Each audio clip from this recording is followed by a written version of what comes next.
कल, आज और कल। एक दिन बादशाह अकबर ने ऐलान किया कि जो भी मेरे सवालों का सही जवाब देगा उसे भारी इनाम दिया जाएगा। सवाल कुछ इस प्रकार से थे। ऐसा क्या है जो आज भी है और कल भी रहेगा? ऐसा क्या है जो आज भी नहीं है और कल भी नहीं होगा? ऐसा क्या है जो आज तो है लेकिन कल नहीं होगा? इन 3 सवालों के उदाहरण भी देने थे। किसी को भी चतुराई से भरे इन तीनों सवालों का जवाब नहीं सूझ रहा था।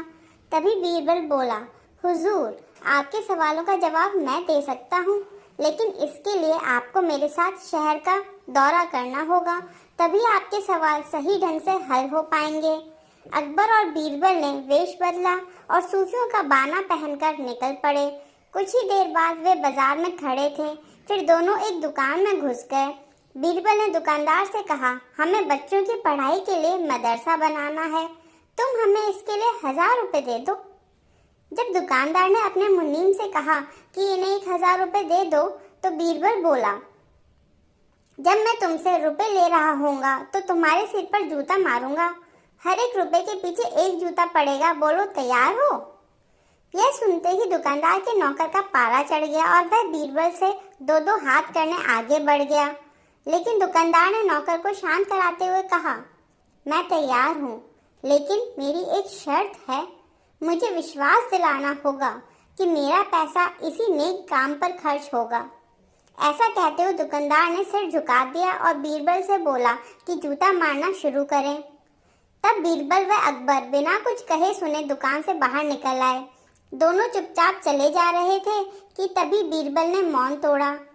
बंदा परवर, दुकान में जो कुछ हुआ उसका मतलब है कि दुकानदार के पास आज पैसा है और उस पैसे को नेक काम में लगाने की नीयत भी, जो उसे आने वाले कल यानी भविष्य में नाम देगी। इसका एक मतलब यह भी है कि वह अपने नेक कामों से जन्नत में अपनी जगह पक्की कर लेगा। आप इसे यूं भी कह सकते हैं कि जो कुछ उसके पास आज है वह कल भी उसके साथ होगा। यह आपके सबसे पहले सवाल का जवाब है। फिर वे चलते हुए एक भिखारी के पास पहुंचे। उन्होंने देखा कि एक आदमी उसे कुछ खाने को दे रहा है और वह खाने का सामान उस भिखारी की जरूरत से कहीं ज्यादा है। तब बीरबल ने उस भिखारी से बोला, हम भूखे हैं, हमें कुछ खाने को दे दो। यह सुनकर भिखारी बरस पड़ा, भागो यहाँ से, जाने कहाँ से आ जाते हैं मांगने। तब बीरबल बादशाह से बोला, यह रहा हुजूर आपके दूसरे सवाल का जवाब। यह भिखारी ईश्वर को खुश करना नहीं जानता। इसका मतलब यह है कि जो कुछ इसके पास आज है वो कल नहीं होगा। दोनों फिर आगे बढ़ गए। उन्होंने देखा कि एक तपस्वी पेड़ के नीचे तपस्या कर रहा है। बीरबल ने पास जाकर उसके सामने कुछ पैसे रखे। तब वह तपस्वी बोला, इसे हटाओ यहाँ से, मेरे लिए यह बेईमानी से पाया गया पैसा है, ऐसा पैसा मुझे नहीं चाहिए। तब बीरबल बोला, हुजूर, इसका मतलब यह हुआ कि अभी तो नहीं, लेकिन बाद में हो सकता है। आज ये तपस्वी सभी सुखों को नकार रहा है, लेकिन कल यही सब सुख इसके पास होंगे। और हुजूर, चौथी मिसाल आप खुद हैं।